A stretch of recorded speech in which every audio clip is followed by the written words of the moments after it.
네, 여러분 오랜만에 카카오뱅크 가져왔다. 카뱅 같은 경우는 이제 인정을 합니다. 인정을 한다. 뭐냐면은 내가 세운 전략이 틀렸다. 초기에 세웠던 전략은 뭐였습니까? 일단 박스권이라고 이번 연도가 박스권이었고 가격이 움직임에 있어서 이런 식으로 한 번, 뭐 두 번, 세 번, 뭐 이런 식으로 움직여 줬고 이제 마지막으로 우리가 받아볼 만한 자리가 제가 하단 박스라고 말씀을 드렸습니다. 여기를 지킨다면은 박스의 기대값을 이용을 해가지고 이렇게 올라가는 그림을 기대할 수 있고 여기를 더 초과해서 이렇게 오르는 말 그대로 바닥을 매수하는 것이 될 수 있었다. 근데 그게 아니라면은 박스가 실패한다면은 가격이 아래로 열리는 거기 때문에 이 자리는 제가 최초에 손익비가 좋은 자리라고 말씀을 드렸습니다. 이해하셨죠, 여러분? 잃을 때는 짧게 잃고 딸 때는 크게 따는 그런 자리라고 말씀을 드렸는데 결국에는 실패했다. 실패해가지고 뭐 빠르게 손절하고 나왔습니다.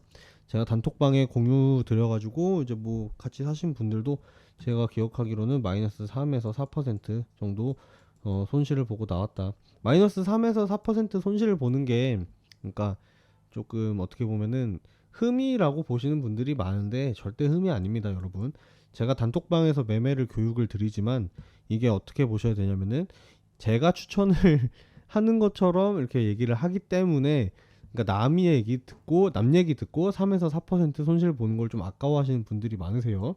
근데 제가 단톡방에서도 그대로 얘기했던 게 뭐냐면은 여러분 그러면은 여러분이 마이너스 20에서 마이너스 40% 물려 있는 거 이렇게 하는 건 잘하는 건가요? 제가 이렇게 얘기를 드렸습니다. 무슨 말이냐면은 누구의 잘잘못 이런 게 아니고 전 당연히 여러분들하고 같이 수익 보고 싶죠. 근데 마이너스 3에서 4%는 5%짜리 단타 한 번만 쳐도 복구가 되는 수준입니다. 그렇기 때문에 빠르게 결정하고 더 아래에서 잡던지 아니면 다른 종목을 볼 것인지 이거에 대해서 고민하는 게 더 생산적이라고 볼 수 있습니다. 여러분 손절 있죠, 손절. 손절하는 게 절대 흠이 아니에요. 이 시장에서 무적의 수익을 내는 사람은 없습니다. 나는 뭐 1년 동안 뭐 손실을 본 적이 한 번도 없습니다. 뭐 이런 소리들 하는데요. 다 개소리고 이런 사람들은 월가에서 진작 모셔갔습니다. 월가에도 심지어 이런 사람들이 없습니다. 승률이 개인 승률이 50%만 돼도요. 이 사람은 정말 잘하는 사람인데 냉정하게 여기 들 수 없다면은 여러분들 손익비 제가 말씀드린 손익비를 이용해서 수익을 내셔야 된다. 여러분들이 베팅을 할 때 나는 잃을 때는 2만 원만 잃고 딸 때는 8만 원만 따겠어 하시는 분들이라면 승률이 50% 다시 할게요. 승률이 50%일지라도 계좌가 우상향하게 된다. 우리의 목표는 이런 자리를 잡는 거기 때문에 지금 여러분들 너무 낙심하실 필요 없다. 대신 우리가 이제 보고 있는 것이 지금 정확한지 아직도 유지가 되는 건지 좀 이거에 대해서 오늘은 말씀을 드려보겠습니다. 일단 그래서 박스가 실패를 했잖아요. 박스가 최초에 우리가 세웠던 전략이 실패를 했다. 실패를 했으면 이제 이걸 어디서 받을까를 다음으로 얘기를 해봐야 되는데 일단 전 받는 거에 대해서는 한 템포 쉬어가겠습니다. 쉬어간다는 거는 이따 가치에 대해서 얘기를 할 때 카카오뱅크의 가치의 변화가 없다고 얘기를 할 거지만 일단 어쨌든 한번 실패를 했잖아요. 일단 매매를 실패했으면 여러분 좀 쉬어가는 시간이 필요합니다. 쉬어가는 시간. 이게 왜냐면은 지금 잃었으면은 여러분들이 본전을 찾으려고 함부로 덤벼들다가는 여기서 더 큰 손실이 나는 경우들이 많단 말이에요. 그렇기 때문에 저는 이 자리가 맞던 틀리든 좀 쉬어가는 시간을 가지도록 하겠다. 일단 그래서 박스가 실패했다고 말씀을 드렸는데 결국엔 요런 그림이었습니다. 박스는 요렇게 있었던 거고 이런 식으로 고점 그 다음에 저점이 이렇게 있는데 우리가 이 선에서 받아보자고 하고 내려와서 바로 손절을 했다 이겁니다. 근데 이 가격 같은 경우는 지금 내려오면은 조금 더 이제 봐야 되는 거는 필연적으로 이 구간입니다. 전저점 2022년에 만들어줬던 15,800원 이제는 이 선이 깨지냐 안 깨지냐를 봐야 됩니다. 가격이 내려옴에 있어서 여기서 만약에 쌍바닥이 확인이 돼가지고 여기서 오를 수도 있는 거고 최악의 상황이라면은 여기보다 아래로 더 하회할 수 있다. 15,800원 아래로 내려올 수 있다 이건데 아직 이거에 대해서는 확실히 아는 정보가 없습니다. 그리고 시장 분위기가 안 좋기도 하고 조금 더 살펴보는 게 맞지 않나. 이 중간에서는요, 여러분. 예를 들어 가지고 그러니까 뭐 그러면은 이런 자리에서 반등이 나오면 어떡해요? 라고 하시는 분들이 있습니다. 근데 이런 자리에 대한 반등은요, 여러분. 이거는 제가 아는 자리가 아니기 때문에 그러니까 물론 여러분들이 아는 자리면 들어가실 수 있어요. 근데 여기서는 저 같은 경우는 여기서 반등이 났다고 한들 제가 아는 자리가 아니기 때문에 깔끔하게 미련 없이 보내줄 수 있을 것 같습니다. 그리고 여기서 만약에 반등이 난다고 해도요, 패턴이란 건 똑같습니다. 어쨌든 이게 박스라는 게 어쨌든 깨졌다고 박스 자체가 의미가 없어진 건 아니라 이 말씀을 드리는 거예요. 예를 들어서 뭐 이렇게 하다가 내려오잖아요. 여기서 만약에 아까 제가 말씀드린 것처럼 반등이다, 여기서 반등이 난다고 하면은 똑같이 이 가격에서 저항이 작용이 됩니다. 이게 박스예요. 이게 원래 박스이기 때문에 이 자리에서 만약에 올라올 기미가 보인다면 이 박스를 사용해서 다시 매매를 할 수 있다. 이때 다시 매수를 도전을 할 수 있다 이겁니다. 그게 아니라면 제가 말씀드린 15,800원을 봐야 된다. 이렇게 두 가지 방법이 있겠습니다. 첫 번째 15,800원을 보기, 두 번째 박스 위로 다시 올라온다면은 적절한 타이밍에 매수하기. 그래서 전략이 궁금하신 분들, 더 구체적인 타점이 필요하신 분들이 계실 겁니다. 그분들께서는 010-4889-2996 화면 잠깐 멈춰 보시고요. 010-4889-2996 해당 번호로 문자 보내주신 분들에게는 제가 정확한 타점이랑 전략 제공 드리도록 하겠습니다.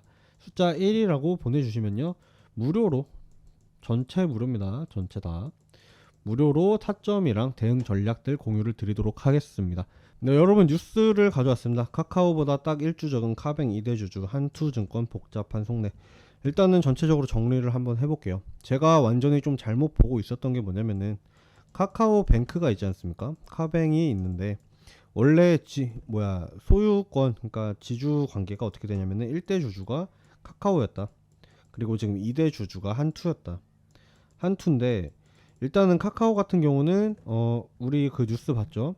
그 이번에 투자 총괄 이사가 구속되면서 그 김범수 의장까지 조금 수사 범위가 확대됨에 따라서 여기서 만약에 부정적인 요소가 발견이 된다면은 필수적으로 카카오가 카뱅에 대한 소유권을 포기해야 되는 경우가 생깁니다. 근데 지분 구조가 제가 1등이 카카오고 2등이 한투라고 했잖아요. 이게 저는 비중 차지가 많이 되는 줄 알았는데 그러니까 한투가 카카오보다 딱 한 주 덜 갖고 있답니다. 그래가지고 지금 2대 주주가 한투인데 카카오가 만약에 이번에 그래서 포기를 하게 된다면은 한투 쪽이 자동적으로 1대 주주가 된다. 자동적으로 1대 주주가 되는 그런 상황인데 일단 이 상황 자체를 저는 나쁘지 않다고 판단을 했습니다. 왜냐면은 지금 핀테크라는 게 경쟁 구도가 어떻게 흘러가고 있냐면은 네이버가, 여러분 네이버 그 종토방 보시면은 네이버 페이 그 주식으로 바뀐 거 아세요?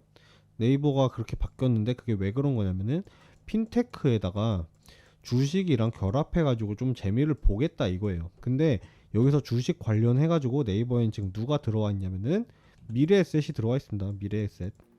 그래가지고 미래에셋하고 네이버하고 같이 협업을 하고 있다 이렇게 보시면 됩니다. 그리고 지금 카카오 같은 경우는 카카오뱅크가 있었죠. 카카오뱅크가 있고 네이버처럼 카카오도 이렇게 사업을 하고 싶은데 이 과정에서 이제 한투가 들어와 있는 겁니다. 한투가. 그래가지고 저는 결국에는 이게 뭐 핀테크 기업끼리의 경쟁도 되겠지만 만약에 얘네들이 아니더라도 미래에셋과 한투와의 경쟁으로 인해서 한투가 이 상황을 그래도 좋게 생각하지 않을까라고 생각을 했는데 뉴스가 떴단 말이에요. 관계자가 뭐라고 언급을 했냐면은 우리는 솔직히 이 상황이 달갑지가 않습니다 라고 얘기를 합니다. 그러니까 나는 한투 나는 1대 주주 필요 없습니다. 1대 주주 안 해. 1대 주주 안 한다고 얘기를 했는데 왜 안 한다고 했냐면은 이렇게 되는 경우 금융지주사가 됩니다. 한투가 금융지주사가 되는데 이로 인해서 어마어마한 규제들이 생겨나게 된다. 규제도 생기고 상황이 굉장히 까다로워지기 때문에 한투는 1대 주주에 관심이 없답니다. 네. 1대 주주에 관심이 없고 우리는 적당히 2대 주주나 하고 싶어. 2대 주주 하면서 적당히 미래에셋이랑 경쟁하고 이런 식으로 판을 그려보고 싶다 이렇게 얘기를 대놓고 했습니다. 지금 한투 임원이 익명으로. 그렇기 때문에 지금 한투도 그렇게 달가운 상황이 아니다. 근데 카카오 같은 경우는 지금 수사 들어가는 거 보면은 이건 제 생각이긴 한데 카카오는 결국에 어느 정도 다 해체가 될 겁니다. 해체가 된다는 게 카카오가 망한다 이런 느낌은 아니지만 카카오의 힘이 많이 빠질 거예요. 하면서 이제 저기 어디야, 카뱅, 우리가 보는 카뱅에 대한 아마 소유권도 포기를 하게 될 것이다. 근데 2대 주주인 한투가 이거를 인수하는 걸 원하지 않는다면은 여기에서는 이제 새로운 카드가 나와줘야 됩니다. 새로운 카드. 그러니까 2대 주주 입장에서도 난감한 게 보유 지분이 지금 딱 한 주 차이니까요. 딱 한 주 차이기 때문에 이거를 자기 마음대로 2대 주주의 지분을 포기를 할 수가 없는 거예요, 지금. 그렇잖아요. 한 주 차이 나는데 이거를 팔아도 얼마를 팔아야지, 그리고 판다 그러면 누군가 다른 기업이 들어와서 사줘야지 이게 자기네들이 1대 주주가 안 되는 건데, 지금 좀 양난이다, 전체적으로 봤을 때. 그렇기 때문에 이제 좀 새로운 기업들이 나타나서 카뱅을 인수하려는 소식이 있는지 없는지 좀 그걸 봐야 될 것 같습니다. 그리고 지금 사업 자체의 반전 카드로 보자면은 제가 최초에 말씀드린 게 이제 대출 관련이에요. 대출. 카뱅이 지금 대출로 많이 컸습니다. 대출로 많이 컸고, 지금 이 사업 같은 경우는 연체율이라든지 이런 것도 줄고 있어서 앞으로도 성장성이 기대되는 분야이다. 근데 여기 말고 이건 굉장히 호재로 봤는데, 두 번째 제가 오늘 말씀드린 한투, 나는 대주주 하고 싶지 않아 라고 얘기한 것 때문에 지금 누군가 다른 기업에서 대출에 의한 성장성의 가능성을 높게 확인한 다른 기업에서 한투의 자리를 메꿔줄 사람들이 나타나야 된다. 새로운 기업의 등장. 좀 이걸 봐야 될 것 같습니다. 이게 지금 가능할지. 근데 지금 경제 상황도 그렇고 이거를 함부로 단행하기가 쉽지가 않아서, 그래서 제가 진퇴양난이라고 말씀을 드린 건데, 어떻게 될지는 좀 뉴스를 보면서 파악을 해야 될 것 같습니다. 그렇기 때문에 결국에는 뭐 지금 이렇게 보면은 당장 어떻게 매수를 할 근거도 없어졌고 많이. 그러니까 기업이 나쁘다는 거 아닙니다. 어쨌든 성장성이 있다는 거는 이거는 인정을 해야 돼요. 근데 이제 이걸 끌어가줄 다른 애들이 나타나야 되는데 이거에 대해서 물음표라는 겁니다. 그렇기 때문에 좀 더 지켜보는 게 좋다라고 일단 결론을 드리겠습니다. 네, 여러분, 일단 제가 오늘 준비한 내용은 여기까지고요. 영상이 마음에 드셨다면은 좋아요와 구독으로 응원해 주시는 거 잊지 마시기 바랍니다. 영상이 마음에 드셨다면 구독도 한번 눌러주시고요. 그리고 필요하신 종목이 있으면 댓글로 남겨주세요. 댓글로 남겨주시면은 제가 정성껏 다시 재분석 드리도록 하겠습니다. 오늘도 시청해주셔서 감사합니다. 네, 여러분, 지금 조시는 분 계실까봐 제가 초성 퀴즈 한번 빠르게 가져와 봤습니다. 일어나세요. 네, 일어나셔야 됩니다. 초성 퀴즈 뭐 하는 거냐면은 제가 문제 제공 드리고 이렇게 자음을 같이 제공을 드립니다. 힌트로. 그러면 이 자음에 맞춰서 정답을 저한테 보내주시면 되겠습니다. 자, 첫 번째 문제 나갑니다. 레벨 2. 솔직히 레벨 2라고 하기도 민망합니다. 조금. 다음 종목은 무슨 테마일까요? 신성 델타 테크, 원익 P&E, 선암. 한 달 됐죠, 이제 유행한지. 한 달 전에 우리 바짝 유행하던 거 그거 뭐였죠? 그래서 문제 나갑니다. 치읓, 지읒, 디귿, 치읓. 이거 뭐였죠? 무슨 테마였죠, 여러분? 네 글자? 기억나실 거예요, 그쵸? 그래서 정답을 아시는 분들은 여기다가 이제 여러분들 모음을 조합을 해가지고 한글 모음 조합을 해서 상단에 있는 번호가 있습니다, 여러분. 010-4889-2996 010-4889-2996 여기로 정답을 여러분 한번 크게 외쳐주시면 되겠습니다. 정답을 크게 외쳐주시라. 여기로 정답을 외쳐주시는 분들에게는 뭐가 있냐, 상품이 나갑니다. 상품 선착순 10분에게 커피 기프티콘 제공을 드리고 있습니다. 왜 10분이냐면요, 여러분, 이거 문제가 너무 쉽죠. 여러분들이 너무 다 보내주시면 제가 거덜납니다. 제가 그러면 적잖아요. 그렇기 때문에 딱 제가 감당 가능한 선착순 10분에게만 010-4889-2996 문자를 보내주신 분들에게만 제공을 드리고 있다는 거, 네, 꼭 확인하시고 빨리 보내주시면 감사하겠습니다.